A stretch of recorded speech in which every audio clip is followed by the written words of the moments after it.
Hey boys, it's HarmNone. Today we're going to be going over my picks for the 10 best supercars in Grand Theft Auto Online. Now, something that you will need to know about this list is I've not just selected the 10 fastest supercars in the game. I've made a list of cars that I think are really good, cars that I think are underrated, and some cars that are the best supercars in the entire game when it comes to racing on circuits. Not necessarily in a straight line, but on circuits. So that means on stunt racetracks, on regular racetracks, just stuff that are not drag races. Although some of these cars could fare pretty well there as well. So anyway guys, if you enjoy, leave a like. If not, dislike. Consider subscribing if you're new, and let's go ahead and get started with number 10. Starting us off at number 10, we have the Pegassi Osiris. It goes for $1,950,000. This vehicle was added with the Ill-Gotten Gains update all the way back in June of 2015, making this car very close to being 10 years old, which is quite scary to think about that this car is almost 10 years old. What the hell? What happened? That's crazy. The Osiris was a very popular car when it first released into GTA Online, and I remember not being able to go into a lobby without seeing one of these vehicles driving around for quite some time, and the performance has always been a little on the underwhelming side of things, sadly. It has kind of slow acceleration and a top speed of 122 miles per hour, which is kind of well below average in the supercars category, at least by today's standards. Back in the day, it was pretty good. However, the handling is a redeeming factor about the Osiris, as well as the fact that this vehicle is based off of the Pagani Huayra, which I believe makes it the only Pagani-based vehicle in GTA Online. Now you could argue that there are other cars that maybe take some elements of Paganis, but nothing comes as close to a true Pagani as the Osiris does. The customization is a little bit underwhelming on this car, but there are some things that you can do to it. But I would definitely love to see Rockstar add some additional customization to this vehicle in a future update like they've done for some of the other older supercars. It's probably extremely unlikely to happen, but I hope for it. Now, regardless of what I said about the performance, this is still a really fun car to drive around in free mode, but it certainly will not win you any races. But if you like Pagani, this is pretty much your only option in GTA Online to get one, which to me makes it worth buying for that alone. The Osiris looks awesome and it's pretty fun to drive, and if you have some extra money, I'd say it's worth a purchase. Next up at number 9, we got the Truffade Nero for $1,440,000 plus an optional $605,000 upgrade to change the Nero into the Nero Custom if you want to. Now, the Nero is a car that is exclusive to the Betty's website. Being based on the Bugatti Chiron in real life, it has an active rear spoiler, all-wheel drive, and good acceleration, with a pretty good top speed, which is just shy of 127 miles per hour. The handling of the vehicle is also quite good. However, the customization on the vehicle is a little bit bleak, but through Benny's, you can upgrade it into the Nero Custom for $605,000 like I said, and this allows for a significant amount of additional customization to be added onto the car. It turns the Nero into a race car variant of itself, and the Nero Custom also gets a slight performance increase, with the top speed jumping just over 127 miles per hour instead of just under. It also loses a little bit of weight and gets very slightly improved handling as well. Either way you slice it, either Nero is an awesome vehicle, and I definitely do recommend buying either of them. The bottom line is you should own a Nero or a Nero Custom, or both if you can afford it. At number 8, we have a super underrated car. Somehow, honestly, I don't really get how this thing's so underrated, but this is the Progen GP1, and it goes for $1,260,000, which is a pretty fair price, all things considered. And the reason that I think it's weird that it's so underrated is because it's based off of the McLaren F1. Now, sadly, the performance of the GP1 falls a little bit short of the F1 in real life, but in-game it's really not too bad.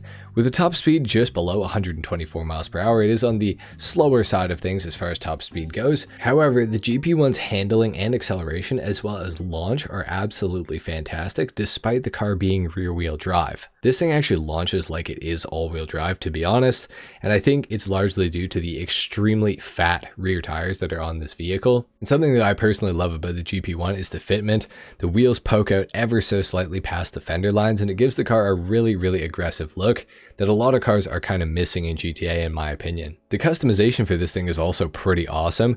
It's got a lot of different and many unique customization options to choose from in every single category, And also, this vehicle is super cheap for what you're getting. I think the performance is quite good on this thing, and for under 1.3 mil, you really cannot go wrong. This is a no-brainer to buy. Number 7, we got the Dubachi Wagner for $1,535,000, and the Wagner still to this day, despite being nearly 10 years old at this point, is a performance bargain. This vehicle is like the Canis Camacho of the supercars category, if you're familiar with what the Canis Camacho sort of is to the off-road category. The Camacho only costs 345 grand, but has some of the best performance in the category. The Wagner is similar. It's pretty cheap comparatively to a lot of other supercars, and it's got really good performance. The Wagner has a pretty wicked top speed of just under 127 miles per hour, which isn't exceptionally high, but is also well above average. But of course, top speed is not everything, and despite being a rear-wheel drive, this thing has insanely good grip in the corners, and once you're at speed, this thing will just glue itself to the road.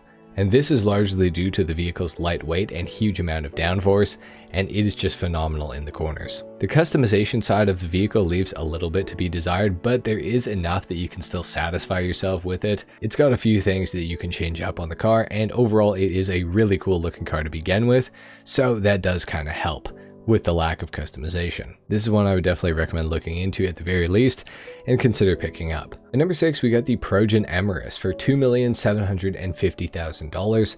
The Emirus has dominated the supercar category races on the last gen editions of GTA Online for a number of years now, those being PC, Xbox One, and PS4 of course. And ever since it's been in GTA Online, it's been one of the very best cars to use for those races.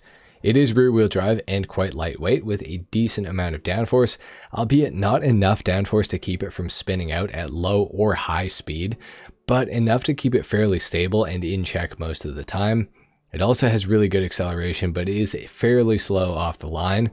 There's too much power and not enough grip. However, once it starts moving, it picks up pretty quick. The Emirus has a decent amount of customization, but not enough to get many particularly unique builds. I feel like almost every Emirus build that you see looks nearly identical to every other Emirus build you've ever seen, which isn't super fun. But I would say if you want a good performing non-HSW supercar, the Emirus is a great vehicle to pick up, especially if you want a little bit of a challenge, because this thing does have a slight learning curve to it. But if you want a car for cruising and customizing, I'd say that this thing probably isn't for you. It's going to be more for the people that are diehard about performance. Alright guys, next up at number 5, we got the Grotti Turismo R, and it's a pretty OG car in GTA Online. You can tell by the price tag of only $500,000, and it was actually the first supercar that was ever added into the game. And when it was added, it took the community by storm and everybody had one. When it first came out, there was only a few customization options for it. However, in the summer of 2022, ROCKSTAR decided to add a ton of additional customization options to the vehicle, including multiple spoilers, liveries, bumpers, skirts, and more as available upgrades for the car. And this allows for far more unique looking Turismo R builds. Despite this, it doesn't seem like a whole lot of people really know about these upgrades being available. Perhaps it's because the car doesn't have the greatest performance ever, so nobody's really driving it. It does only have a top speed of 122 miles per hour, paired with acceleration that isn't exactly lightning fast. However, I must say that the handling of the vehicle is pretty superb, and I do think the car is worth owning for the relatively cheap $500,000 price tag. Just don't expect it to be the greatest performing vehicle ever, but it'll look really good at a car meet or in a garage. At number 4, we have one of my favorite cars in GTA Online, the Lampadati Tigane, for $2,310,000. And this thing was actually recently added back onto the websites as an available vehicle to purchase, which was a very welcome addition to me. And of course, it was also upgraded to have the addition of a lock-on jammer available for it through the agency vehicle workshop, making the Tigane a much more viable vehicle for free mode. Now, this vehicle has pretty great handling, good looks, and decent performance and acceleration. The top speed of the Tigane is nearly 126 miles per hour, which is slightly above average, and the exhaust sound of the vehicle is also pretty cool. It definitely sounds like it's derived from a full-blown race car, and the customization is where this vehicle stands out for me personally. Not necessarily the amount of options overall, but in what the customization options are actually for on the car. For example, as you can see on my Tigane here, I have a really neat looking full carbon fiber roof scoop that joins up to my spoiler in one piece. And something about that one little detail, among several others, just separates this car from a lot of other supercars in GTA Online, in my opinion at least.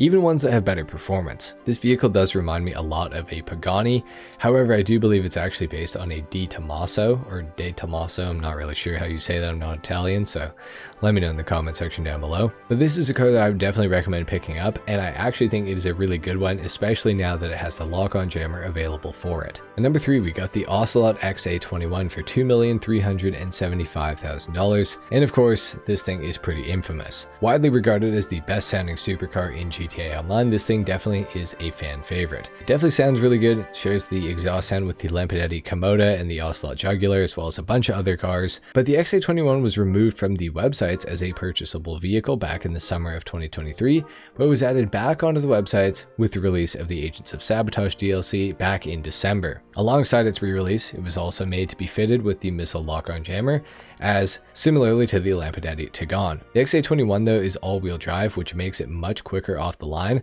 while also having good handling and acceleration, but the top speed does suffer as a little bit of a result. I think a way to balance the vehicle, and it's only at about 122 miles per hour, but you probably won't really notice unless you go racing in the XA21.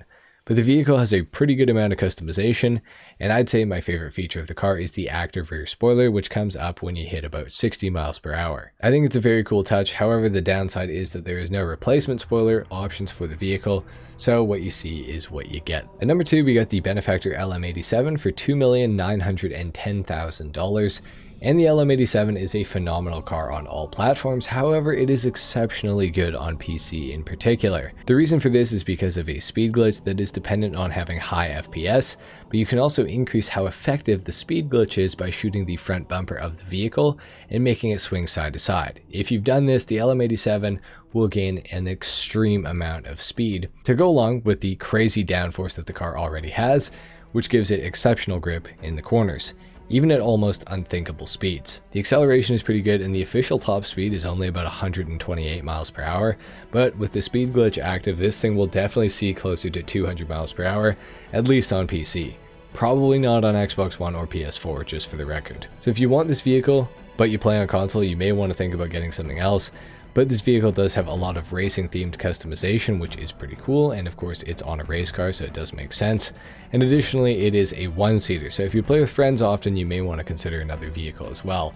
However, this vehicle's performance is way too good to not make the list, so that's why it's on here. Alright, we got a couple honorable mentions. The first one is going to be the Progen T20 for $2,200,000, and this thing is an important vehicle to include on this list, I think, because this is a car that a huge amount of people consider to be their favorite car in GTA Online. I remember when this vehicle first came out, I ended up selling nearly every car I owned in order to just simply buy it.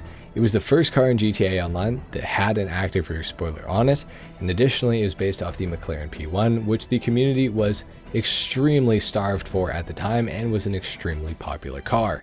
So when it released, a lot of people bought this thing. With its release, it also enabled people to stop pretending that the Grotti Turismo R was a McLaren P1, which was pretty nice. The T20 was all-wheel drive, it had good handling and great acceleration, and a top speed of just above 122 miles per hour. Which by today's standards is not much, in fact it's below average. However, at the time of release, this was the most expensive car in GTA Online history, and for good reason. It was the fastest car in the game for quite some time. However, something that has always bothered me about the T20 is the customization. I've always felt like a $2.2 million car should have had significantly more stuff that could be done to it. This vehicle only has a roof scoop option, front bumper, side skirt, and exhaust, as well as a diffuser option, and the hood also has one option, I believe, as well, but it was like stock or one option. Not anything crazy, not like there was multiple hood options and crazy stuff like that. So the customization has always been kind of unacceptable in my opinion, and I really wish that Rockstar would go back and give this car some more love on the customization front. I think of all the cars in GTA Online, the T20 actually does have a pretty good case to be made for being the most deserving to get additional upgrades all these years later. And for the next honorable mention and our final honorable mention, we have the Pegassi Weaponized Ignis for $4,500,000. The Weaponized Ignis is currently exclusive to the Xbox Series and PlayStation 5 versions of GTA Online. However, at some point in early 2025, PC is going to be getting these features that are currently console exclusive, including HSW, so that's pretty cool. The weaponized Ignis takes the regular Ignis, puts a minigun on the roof, which sadly doesn't have much range of motion, and it is quite hard to use, but it is nice to have. It can also be upgraded with HSW, which will take the top speed from a measly 125 miles per hour to a whopping 146 miles per hour, making it one of the fastest supercars in GTA Online. And pair this with the all-wheel drive system that the car has, as well as the built-in missile lock-on jammer, and you will start to see just how good of a vehicle the weaponized Ignis is. This thing is awesome. If you have access to it, you should definitely own one. And at number 1, I've put the Grotti Turismo Omaggio for $2,845,000. This is currently the best supercar in GTA Online, short of HSW vehicles right now, to race with. It has the best blend of performance and looks in the supercar category in the entire game, in my opinion at least. The Omaggio is one of the best non-HSW cars in GTA Online, and despite being rear-wheel drive, it gets a really good launch off the line and accelerates rapidly up to its somewhat disappointing top speed of 122 miles per hour, which is the same as the Ocelot XA21 we talked about a little while ago. The handling though is exceptionally good, and despite the lower top speed, this vehicle is still a demon on track, and you can likely get some wins with it in races. But if racing isn't your forte, the customization options for the vehicle are pretty awesome, short of one massive issue that we will talk about in just a minute here. But the Omaggio is based off the Ferrari F8 Tributo, which is also quite similar looking to the Ferrari 488 Pista, which is one of my favorite looking Ferraris. The customization option list for the vehicle is quite long, but the livery choices are quite strange in my opinion. But the worst part of all is that there is only one color option for the entire vehicle, which unfortunately includes the interior color of the car as well. So there's no two-toning this vehicle or changing up the interior of it. It is only going to be one color. So if you make it yellow, get ready to have yellow seats in your car as well. And this is mildly infuriating, but it is what it is at the end of the day. I definitely do think that Rockstar should go back and fix this though, because it is quite a glaring issue with the Omaggio, despite being one of the very best cars in the entire game. So anyway guys, there you have it. That has been my list for the 10 best supercars in GTA Online. Let me know what you thought of my list in the comment section down below. Leave a like if you enjoyed the video, dislike if you didn't, of course, and consider subscribing if you're new. With that being said, I'll see you guys in the next one. Until then, take care. Peace.